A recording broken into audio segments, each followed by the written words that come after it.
Hey, it's New Thought Talk. I'm your host, the Reverend Steve Walling from the Spiritual Awareness Center, located in Fresno, California. It is a great day today. It's an incredible day today. It's the day that we choose. And today I choose to experience this day as great and express that greatness in all that I do. And today's going to be a little bit different than what we've been doing. We've been in the middle of doing a study on this thing called life by Dr. Ernest Holmes. I took couple weeks off, and I'm back, and in that couple weeks' time, there's been a lot of things happen in the world, hadn't there? And it all revolves around this very, very tiny little thing called a virus. But before I get into that, a little bit of truth in advertising. I am the minister of the Spiritual Awareness Center in Fresno. I am an independent minister ordained in religious science. Been doing this for several years or more. My background, though, is I retired as a doctor of chiropractic. The particular university that I graduated from is probably the most medically oriented of all the chiropractic schools and universities in the country. I have a good understanding of medicine, some pretty good understanding of pharmacology, how the body works from a medical perspective, but also how the body works from a chiropractic understanding. And that's probably one of the things that made the move to first a student of and then ultimately a practitioner and minister of religious science very smooth, because in chiropractic we know that, one, the body heals itself. Medicine does incredible things. Surgery does wonderful things when needed. But it's the body that does the healing. And in chiropractic, our basic premise is that there is an innate intelligence within the body from which all healing takes place. Now, let's morph that into an understanding from a new thought, metaphysical understanding of the body, and we can say that there's a power and a presence within us that once we know the truth of that, the perfection of that, it demonstrates in our life, in all areas of our life, but I'm speaking today specifically in a physical expression, that perfection can demonstrate in our life. There is somewhere I have an old 5 CD set that was put out by Eric Butterworth, and you Unity people I'm sure are familiar with him, and a lot of other New Thought people. Probably one of his more famous works is Spiritual Economics, but he was also an incredible practitioner. And one of the things that he used to say is, there's nothing to be healed, just truth to be revealed. And I bring that up because we in New Thought, Science, Mind, and Spirit, we have all these different sayings that we use, our go-to stuff. And we're going to talk about those today in relation to this COVID-19 virus, and whether you want to call it COVID-19 or coronavirus or whatever other name you want to put on it. It's like, what name do we put on God, right? Choice is yours, how you want to address it. But the choice is also yours in how you want to address it. And that's what we'll get into. I'm going to refer to, I have online a good friend, Harvey Bishop. Harvey and I have been online friends for quite a few years. He's been on my show in the past. I was honored to be included in the book that he recently published, and the title of that is called New Thought Revolution. We're not exactly on the same page when it comes to this stuff, but he has been a brilliant foil for me to, bounce my ideas off of and get his feedback upon it. We are, I believe, at a crossroads in New Thought, particularly in Science of Mind. That's why I've taken today, I'm going to use the circumstance of this particular virus that's going around to address these issues from my own personal belief and understanding, which is why I clarified I'm not associated with Anton, although I used to be. I'm not associated with CSL, although I've spoken at some of their events. I am independent. I am independent for a particular reason, and that will probably become clear as we go through the show. Everything I share today, everything that I bring to the table today comes directly from me. I'm not claiming any organizational authority or understanding, if you will. So to begin with, if we were to pick up a book entitled The Pathway of Roses, written by, what was his name? I can't think of it offhand, but anyway, Christian Larson. In the introduction of the more recent editions of Pathway of Roses, I don't know who wrote the introduction, but in that there's a story that is relayed by his son, talking about when the son was a young person. The father lived in the Bel Air, Beverly Hills area of Los Angeles, and He talked about having Mae West come as a patient of Dr. Larson. But he also shared another story. And now, given that this is in the 1920s, I'm going to assume that the diagnosis that the family dog had rabies was a pretty solid diagnosis. And Larson's son talks about his father going down and sitting with the dog and treating. And in the morning when his father returned to the house, there was a manifestation of a demonstration of nothing to be healed, but a truth to be revealed. The dog did not have rabies. So, well, okay, that's kind of out there. But let's look at Frederick Bales. He wrote a book called The Basic Principles of Science of Mind. It's a great book for teaching. It's a great book if you have been in the philosophy for many years. But Frederick Bales got his introduction, if you will, into metaphysical healing as a student, and I believe it was in med school. He was diagnosed with diabetes. Now, to have a diagnosis of diabetes back in that day and time was basically a death sentence, because there was no insulin to be used in treating diabetes. You suffered and you died. Not so good. We have other stories of individuals like that. I believe that the Reverend Johnny Coleman found her way into the Unity movement because she received basically a death sentence from her doctor that said she had like 6 months to live. We had a minister here in the Fresno area, and I've referred to him many times, and when he and I spoke on the phone, and he told me when he first came to Fresno that he took over a very small church, and they were churches at the time, and he'd been there for a couple of weeks, hadn't been there very long, and he got a call from a woman, and the woman said that she heard that this religious group that he was leader of did some kind of prayer stuff for healing, and she wanted to know if he would do that for her, and so he did, and he said he spent some time with her on the phone. He never spoke to her again. The story she told him was that she had received basically a death notice from her medical doctor. They were, in the next couple weeks, they were going to do some kind of surgery to make her life a little more comfortable, but they expected that she wouldn't live more than 5 months.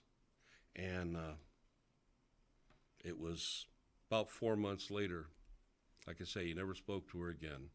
And he received a check for about $10,000. When the doctors opened her up to do the surgery, or when they opened her up in doing the surgery, what they were looking for wasn't there. It was gone. And yet, every test and every imaging had shown that it was there. Now, we have these stories, if you will. I hear that Raymond Charles Barker was an incredible practitioner. Obviously, Dr. Holmes was an incredible practitioner. And we have these stories from the history of religious science, science of mind and spirit, of incredible practitioners and awesome healings. I don't know that we have those today. I don't know if that's part of our expression. And as we address this issue today, we're going to talk about that, because I think there are some things that need to be addressed. I think Harvey Bishop has addressed it from a perspective, like I say, I don't agree with everything that Harvey believes ought to be done, but I do believe that he's hit the nail right on the head. We do need to address things, because science of mind and spirit today is not the science of mind and spirit that was when Dr. Holmes was still head of the organization. And we'll get into that too. We're going to take our first break, and I'll pick this up when we come back.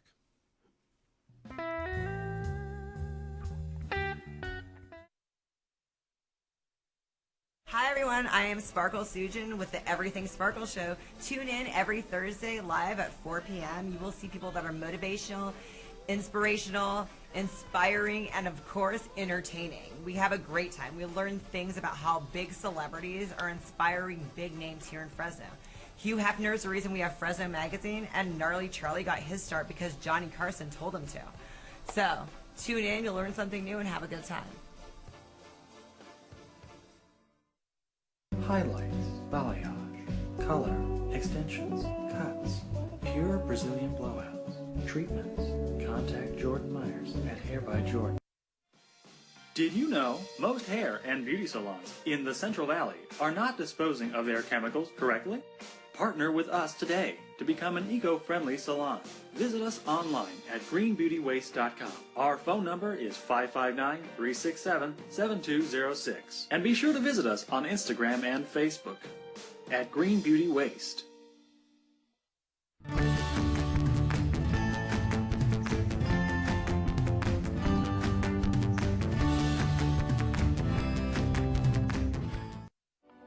Is everything in life draining you?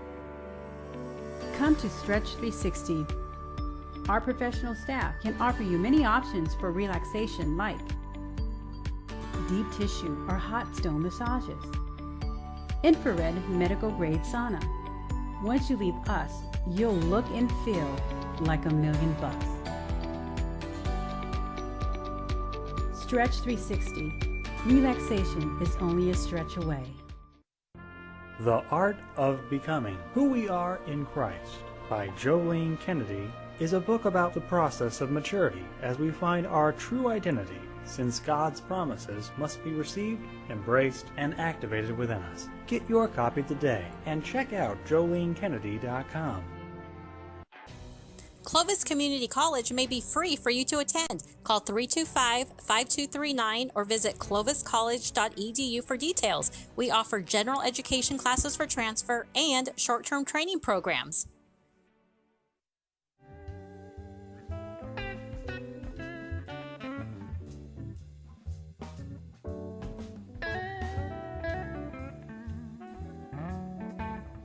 Anyway, welcome back to New Thought Talk. Today we're kind of addressing our philosophy, our faith, and issues that we're addressing today as a philosophy and faith.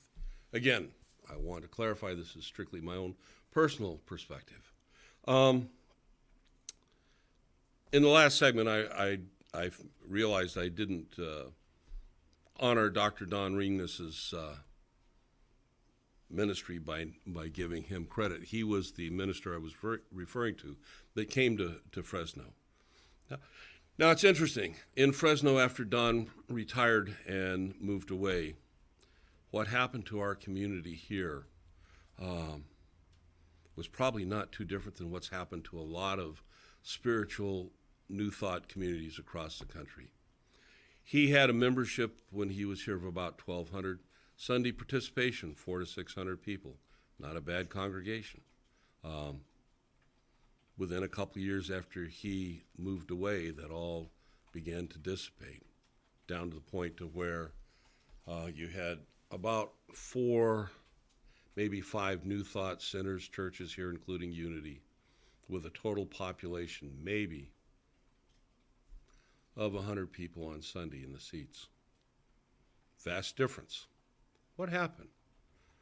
Questions that I've asked myself, and I spent a lot of time talking with Reverend Ringness when I was first getting started in my ministry. I want to refer to something that I read. There's a book, and it's called The History of New Thought by John S. Holler Jr., and he is or was a professor at Southern Illinois University.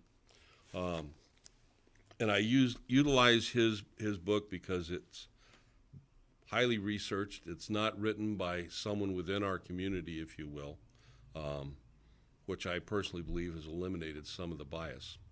And he goes through the history of New Thought and all its iterations, the good, the bad, what we might even refer to as the ugly. You know, people that get caught up in the get-rich-quick aspect, if you will, of New Thought. But what he refers to in this last chapter, it's called a retrospective. I'm going to read just a touch.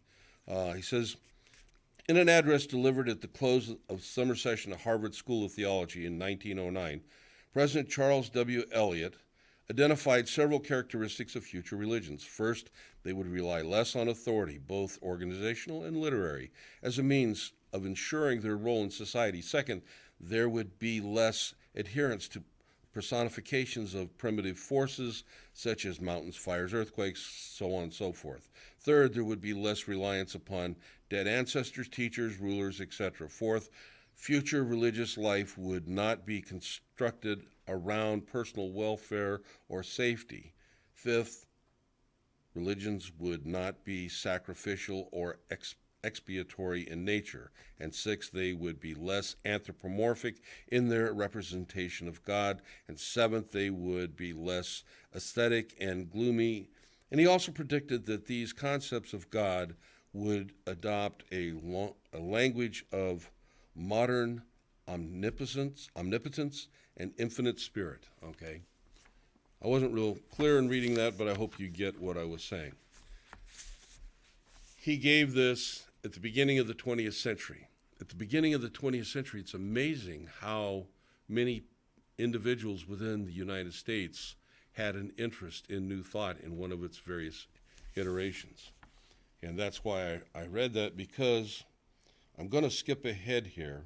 He said Eliot's address was not just a prediction of religion and spirituality in the future, but an unusually prescient description of New Thought, which, by the start of the 20th century, boasted some 400 churches and centers serving approximately 1 million adherents, beginning of the 20th century.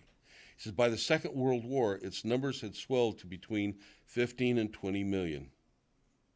It's 1947.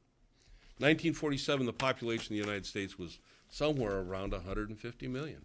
So he's talking about possibly a tenth of the entire population on some level was connected with New Thought. If we looked at the figures today, we wouldn't even be close to a tenth of 1% probably, if we're lucky. So what happened? You know, where'd we go? And I think what happened and where we went is, one, we got too involved with the idea of we're open at the top, therefore we can add all sorts of stuff in. And I think that was one of the things that Dr. Holmes had issues with while he was still the head of the organization. And there is a book by, I believe it's Neil Valley. It's called Open at the Top, about Dr. Holmes, and he addresses this issue in the book. It was a personal friend of Dr. Holmes that said that he was sorry that he ever, made that a public pronouncement because of what was happening. When I was in chiropractic college, one of the things we learned was that you learn a technique and you master it. Because in chiropractic, there's all sorts of different kinds of techniques. And I'm sorry that I refer back to it, but that's my background, and it makes a pretty good metaphor for understanding. There is a technique. You master that technique, and if you do that, you will be the best chiropractor that you can be. You won't be able to treat everybody, but you will treat all the people that you treat in an exceptional way. And unfortunately, in chiropractic, you have a lot of doctors that want to appeal to prospective patients, so they got 50 different techniques that they advertise that we do this, that, or the other. And their ratio of patient to treatment to cure rate, if you will, is substantially less than a doctor that has one technique and masters it. I brought that consciousness to me when I became a minister of religious science. Ernest Holmes has a specific technique that he taught, and he believed in it. He utilized it. Took him him and his brother Fenwick and other influences, in his life to create that technique. But it worked. And it worked when he made his transition in 1960. And it worked as he raised up practitioners and ministers. And I've mentioned this before on the show, but one of the things that when I was first becoming a minister that always kind of bothered me a little bit was this idea that Dr. Holmes would graduate a minister, send them out, and give them no financial support. Basically, he told them, go out, and if you have the consciousness to demonstrate a church, which is what they called it at the time, you will do so. And if you don't, you won't. It's just that simple. How many of our leaders in our organization have that cut and dry understanding?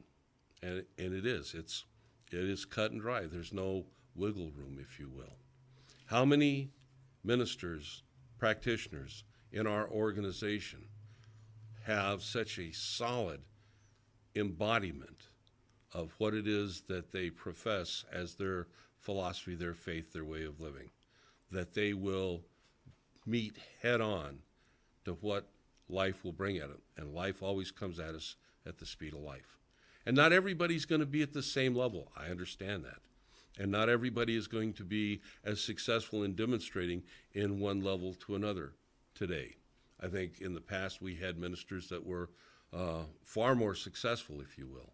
And we had individuals in New Thought, whether they wanted to call themselves New Thought individuals like Neville, or whether you had people like Goldsmith, which he had, was the Universal Way or something like that, whether you had members within the Unity organization or various others.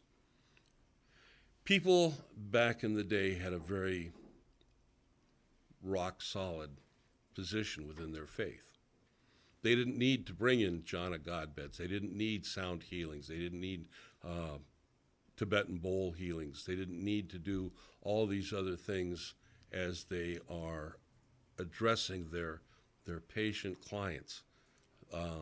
What they needed was to create within themselves a realization of the truth, not to will something to be done, not to have some kind of a connectedness with their patient client, but to know that, speak their word in that truth, and in so doing, have the faith, confidence, and belief that the demonstration, manifestation would take place. Ernest Holmes, when he talks about our relationship one to another, he says the divine nature is in every man. This is the thing itself. And he says briefly, let's recapitulate. And this is to be found on page 30, bottom of page 33 in the textbook. There is that within every individual which partakes of the nature of the universal wholeness, and insofar as it operates, is God. That is the meaning of the word Emmanuel, the meaning of the word Christ. There is within us that which partakes of the nature of the divine being. And since it partakes of the nature of the divine being, we are divine. It reacts to us according to our belief in it, and it is an immutable law, subject to the use of the least among us, and to least among us, no respecter of persons. It cannot be bound. Our soul will never change or violate its own nature. All the denying of it will never change it. All the affirming of it will never make it any more than it is. But since it is what it is and works in the way that it works, it appears to each through his or her belief. It is done unto each one of us as we believe. It's done to us on the micro level as we believe, but it's also done to us on the macro level within our organization as we believe. And that is a, kind of a race consciousness within the organization belief, if you will. But it's also a manifestation, a demonstration of what's going on at the top within the organizations. Are we successful? Are we demonstrating in our organizations a manifestation of that which we claim to believe? Or are we doing business by doing business? Are we not demonstrating success financially, success in our growth, success in our major organizations, success in each of the individual centers across the nation? Are we closing centers? We just recently closed a CSL center here in Fresno. Why? Because there was discord within the organization between the individuals, and I'm not going to go into it any more than that. Was it a viable center? Could it have been a viable center? If we say we believe in consciousness and we're not demonstrating in our organizations, then we have to question whether there is consciousness and leadership in that particular place and in others. Okay? We're facing this across, and even though I'm an independent, this bothers me tremendously. We're facing issues. We're accepting excuses. We're not demonstrating the faith, the philosophy, in the way that we are living. And I think that at this point in time, with what's going on a national level, is in a sense a spiritual call to arms. We're going to take our next break and we'll pick it up when we come back.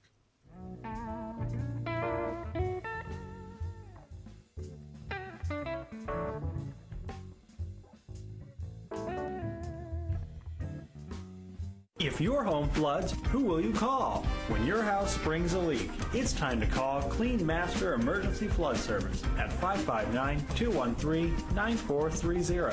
Clean Master will be there in 60 minutes to start fixing your home. And Clean Master bills your insurance directly, saving you the hassle because you've got enough to worry about. Clean Master also offers carpet and upholstery cleaning, carpet repair, pet odor removal, and more. Remember, Clean Master Emergency Flood Service, 559-213-9430, and visit cleanmasterflood.com.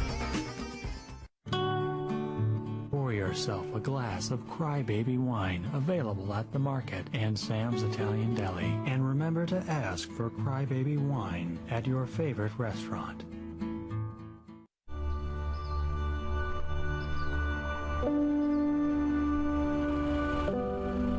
Forget about the higher good of food, right? You're growing a product that people enjoy really all over the world. I mean, how does that make you feel? I think about that all the time. I think about the families sitting around a table, enjoying a meal. I just see that what we do brings families together. I mean, we're blessed. We're in paradise for food.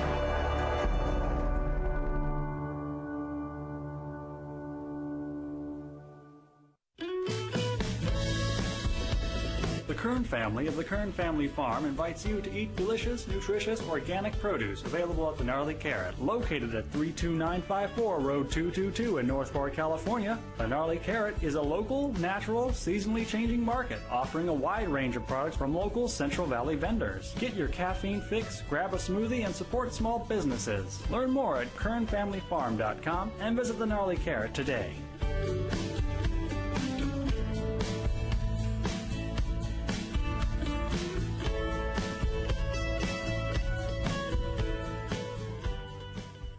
Doctor in Sukasa allows you to connect with your doctor when you need a quick treatment. Avoid a trip to a medical clinic or emergency room and connect by video with your doctor from your home, work, or anywhere. Just go to drinsukasa.com on your phone, tablet, or computer. Dr. in Sukasa provides quality care that is convenient, bilingual, and affordable, so you are never left without access to health care. Visit drinsukasa.com today. CentralValleyTalk.com.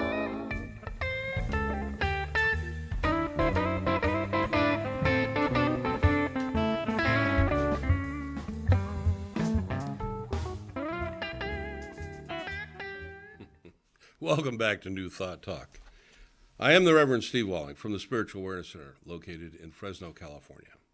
And I've just been kind of sharing some of my thoughts on state of our faith, state of what's going on, if you will.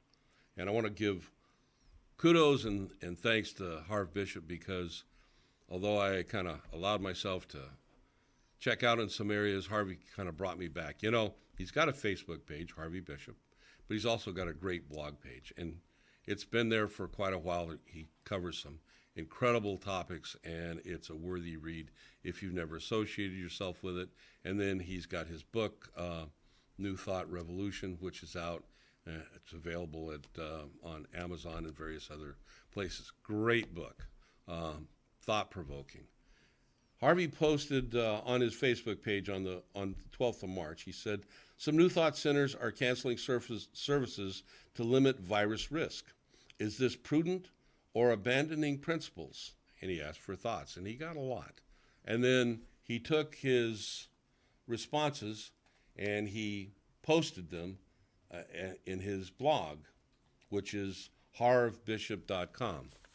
And I was going to write a response, and then I thought, you know, rather than just write a response, I'd take this time on the show and kind of address this issue, because although I've done a lot of writing in the past, I kind of got away from it, and this is something I wanted to address more recently.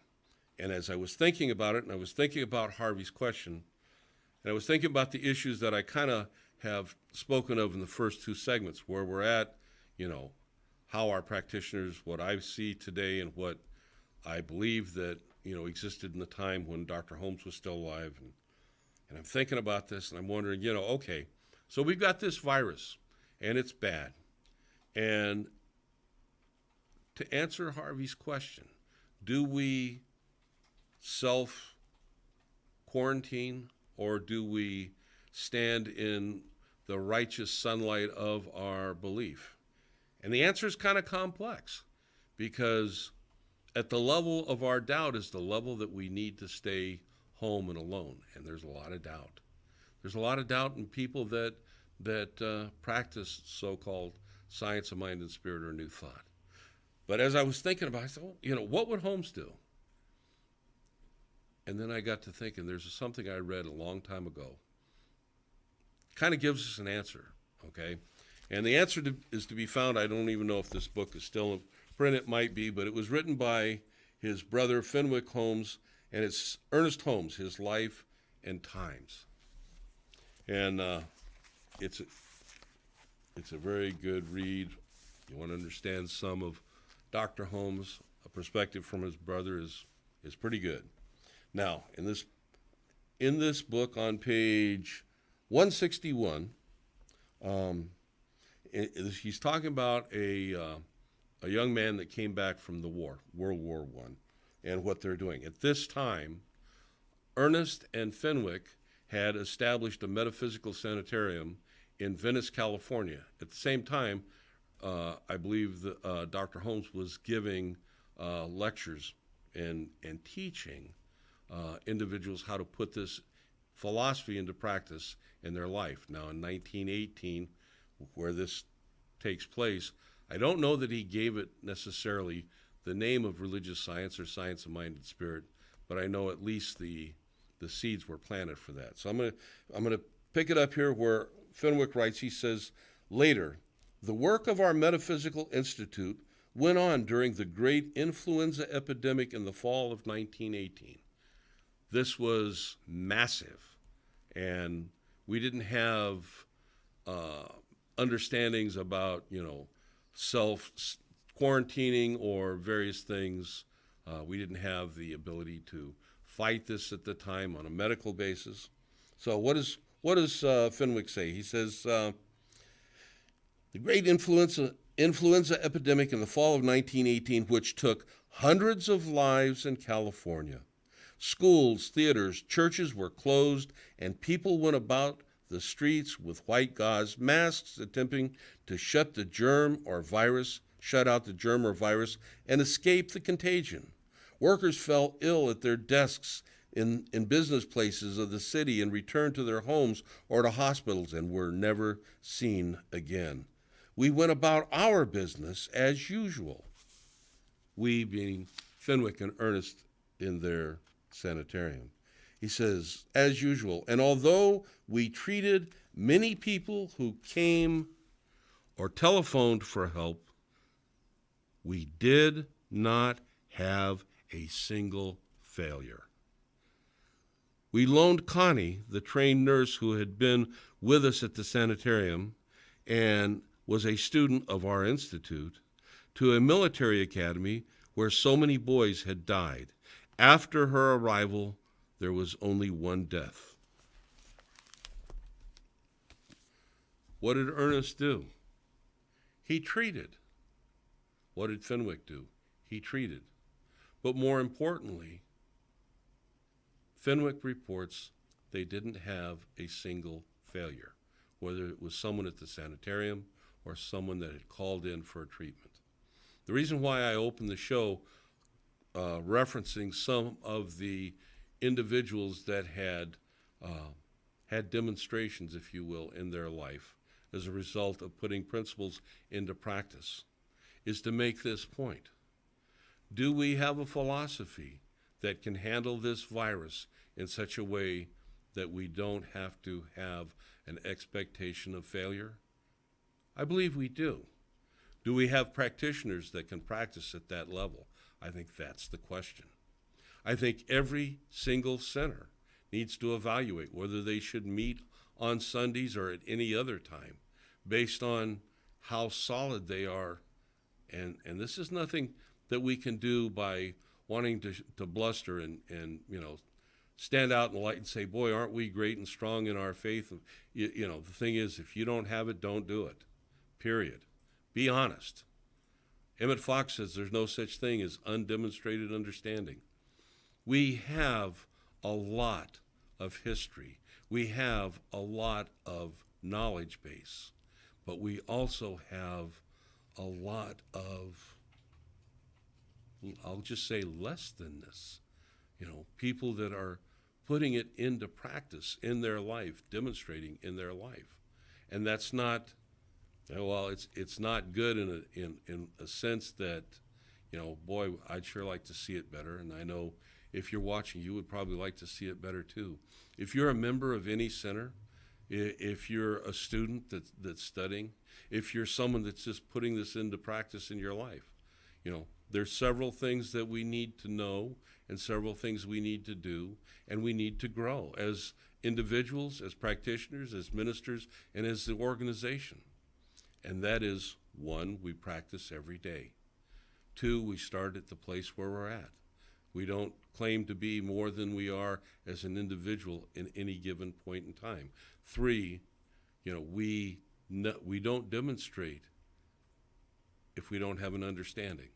There is no such thing as undemonstrated understanding. Reverend Jay Neal, he's over, I think it's in Fairfield or Fairview, California. He said something years ago that I happened to hear, and it was something to the effect of, your ability to demonstrate in your treatments is limited by the lowest thought or opinion of any person, place, or thing. Your highest degree of ability to demonstrate. And that's so true, because God knows us as we know ourselves. We have to align ourselves in principle. If you go, one of the things that I like to reference on a regular basis in the textbook can be found on page, I believe it's 285. Was it 285? Hold on, let me see if I can find it here. 285. And it says, faith in God is such a complete conviction that the Spirit will make the gift, that there is no longer any subjective contraindication. That's the level we got to be. He says, this faith can exist only in such a degree as conviction is in line with reality. We cannot believe that any law of the universe will ever change its own nature because we desire it to do so. And then all caps he says, as we come to the spiritual realm, which is a perfectly normal and natural realm. We have to come into it in its own terms, not our terms, not our likes, not our judgments. It is a unity. When we think about saying that it is a unity, do we hold ourselves at that same level of understanding of unity? Or do we separate ourselves out in judgment? A lot of chaos in the world, a lot of chaos in our country, a lot of chaos in our city. There are people that seek to individualize themselves and want to be recognized in that way of individualization. In that that series that I referenced earlier from Eric Butterworth, he talks about, and he talks about this as, as we're defining ourselves, and he says, we define ourselves by our age, by our aches, our diseases, our arthritises, our thises, our that's, and he points out with every one of those self-defining statements, we have separated ourselves out from the unity of the wholeness of God. We are one. There is a unity. There's a oneness. We want to get outside of that self to make ourselves separate, then that's what we do. We make ourselves separate. We got to come back to that unity. Now, in saying that, that doesn't mean that the gloriousness of our individualization as the person, the being that we are, is relegated to nothingness or unimportance. That's not what I'm saying. But first, we're whole. We're one. That is who and what we are. And that is who and what we address the world with as and interact with. When we see someone as separate, when we see someone that we have judgment against, dislike against, we limit ourselves in our ability to demonstrate. So I'll go on. It is a unity. There must be nothing vicious in it. Remember what Jesus said, therefore when thou bring thy gift to the altar, and there rememberest that thy brother has aught against thee, leave there thy gift before the altar and go thy way. First be reconciled to thy brother, and then come and offer thy gift. Why? Because we cannot enter into peace while we are in a state of confusion. It cannot be done. We cannot manifest love when we have a mental equivalent of hate in our hearts and minds. And you can add to that doubt or fear. Fear is a powerful motivator. In today's world, with what's going on with this virus, do we need to hunker down? We just might for a while. Can we move beyond that as a philosophy, faith, a way of living? I believe we can. But I believe it's going to take strong leadership, and I don't mean strong as in personality strong. I mean strong as in the ability to demonstrate what we profess to believe in. Where are you at today as an individual? Where are you at today as a practitioner? Where are you at today as someone in a leadership role within our New Thought, Science of Mind, and Spirit community? That's the challenge. And I think Harvey Bishop brings that to the table. And it's something that you can read the answers, but it's a conversation that's got to be ongoing, particularly at this point in time. I'll see you when we come back.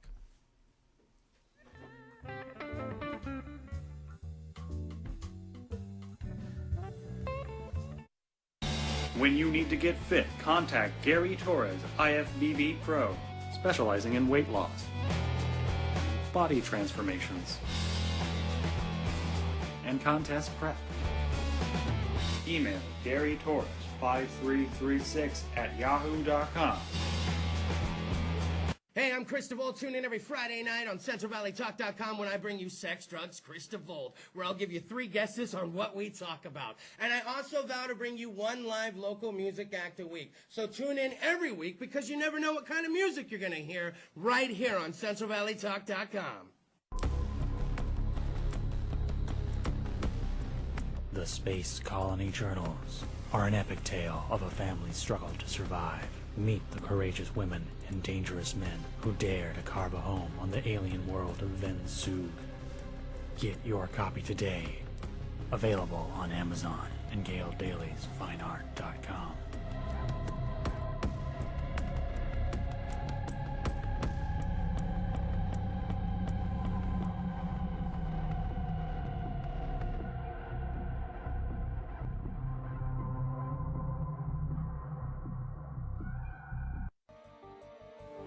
You enter this door with expired tags. Beyond is another dimension, a dimension of regulations, a dimension of long waits. You have reached the registration zone.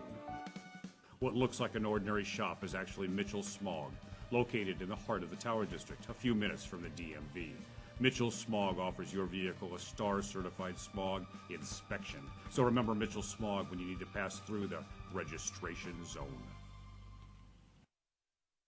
Contact Sarah Hernandez of June and Matt Photography to schedule your portrait, engagement, wedding, or next family photo session. But that's not all. Sarah is also your personal brandographer, helping you ditch the stock photos and get images that sell. Call 559-412-3721. Visit JuneandMattPhoto.com and follow Sarah on Instagram and Facebook. Give your child the tools to succeed. The Yergubian Academic Center offers one-on-one and group educational lessons by appointment. Over 90% of our students show significant improvement in their academics in just 3 months. Students of the Yergubian Academic Center have gone on to UCLA, UC San Diego, Yale, Stanford, and many more prestigious universities. Schedule a tutoring session today. Call 559-437-3973. CentralValleyTalk.com.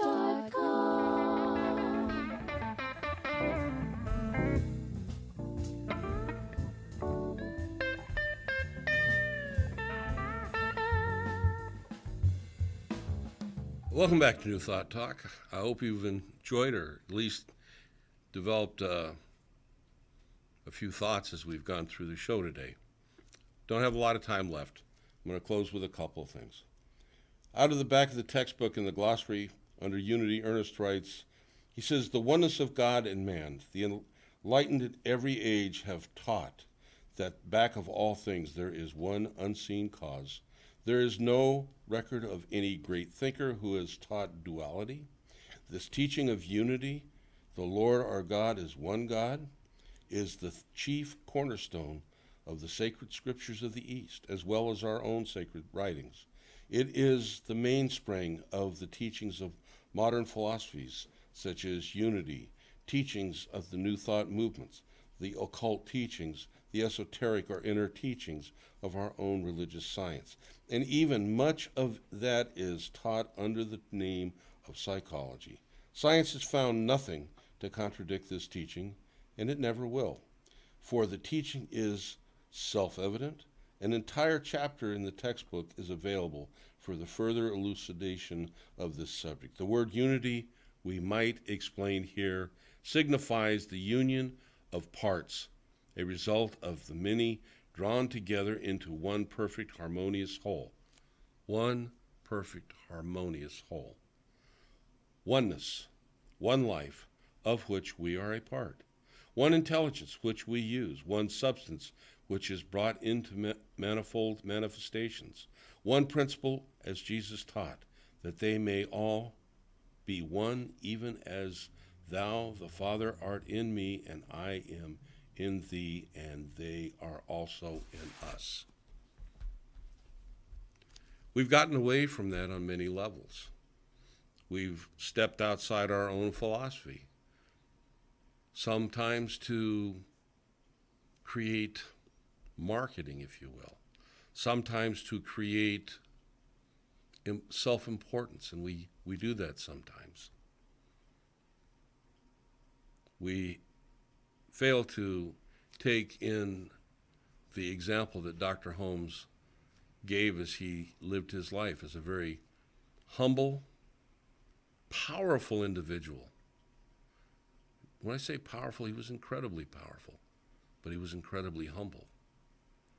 He knew what he knew, he embodied what he embodied, and he taught it and shared it with people.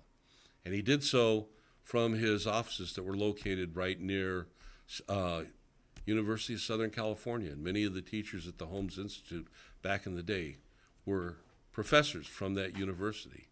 Today we teach out of Xerox copies, emailed stuff, people's ideas, various evolutions of the teachings.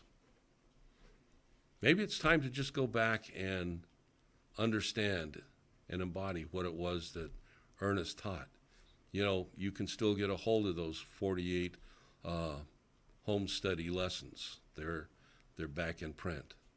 It's an amazing way to embody what it was he taught.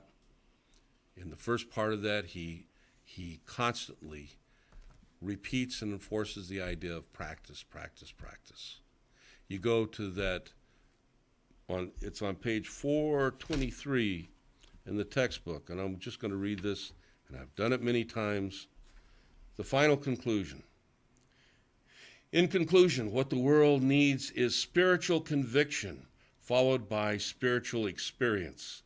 I would rather see a student of this science prove its principle than to have him or her repeat all the words of wisdom that have ever been uttered. It is far easier to teach the truth than it is to practice it. You can have an incredible intellectualization of what it is that you've read in the textbook and other lessons and stuff. Do you have an incredible experiential demonstration of the philosophy in your life? And if you do, are you bringing other people up with you?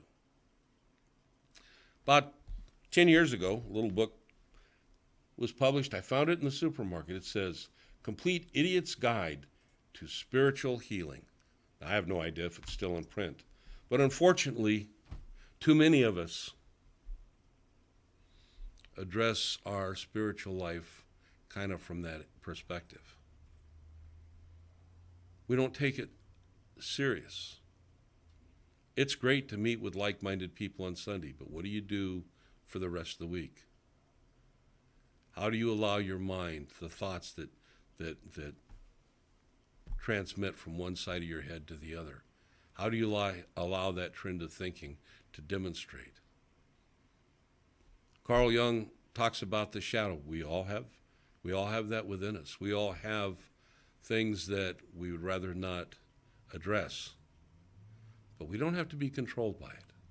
And we don't have to be controlled by limiting beliefs. Louise Hay rose in her life as a practitioner. Many of the individuals that she was a practitioner for were sufferers from the AIDS epidemic in the Hollywood area, and I think probably in the 80s. Did she demonstrate, or did she just share happy feelings? What do you believe? What do the records say? Was Ernest Holmes able to treat an alcoholic in one treatment over a period of several hours, and he was an alcoholic no more? Was Frederick Bales able to overcome diabetes? Was Dr. Christian Larson able to treat a dog with rabies and have it demonstrate perfect health? We could go on. I didn't bother to, put together a whole litany of individuals, but you got them. If you've been a student, you've read about them. Fellow I had on a show, he wrote the book, The Hell I Can't. I can't think of his name right now. What he overcame, how he came to New Thought, okay? Where are you at? What do you understand? What are you willing to put your personal belief up against? And my challenge is to all of us, including myself. I'm on this journey also. I read about incredible demonstrations. I don't know that I'm there yet. which means I'm not there yet. I don't have that level of understanding. But at the level of understanding I do have, I see demonstrations in my life every day. But I'm growing in my understanding. I'm growing in my faith. I want to see our leadership step up, if you will, in a way that the rest of the community can see that realization. It's not about, gee, you can give a good talk. It's not about you've got a powerful leadership personality. It's about, let's see some demonstration, real demonstration. We're challenged. We didn't ask for it, but it couldn't have come at a better time for us within our Science of Mind and Spirit community. So on Sunday, do we all come together in a congregation and share space? Probably not. Because, well, you probably know the because. But can we get to that point? I do believe we can. My personal belief, based on what I've been reading and my own background as a doctor prior to what I'm doing now, I believe better times are coming for the nation sooner than later. And I believe that at the bottom of my heart. I treat for that. I treat for our country. I don't bother to let politics cloud where I'm at. I treat for every individual, local, state, and national, and international. There's a oneness, there's a unity. Not everybody in the world understands that. But in our own Science of Mind and Spirit family, it's an understanding that is an integral part of the foundation that we must have in order to know, and to know that we know, a better world. Thank you for being with me today. I'll see you next week. We'll probably pick up back at where we were. So as you go through the week, know the light of God surrounds you, the love of God enfolds you, the power of God protects you, the presence of God watches over you. Wherever you are, God is there and all is well. Blessings, my friends. Talk to you later.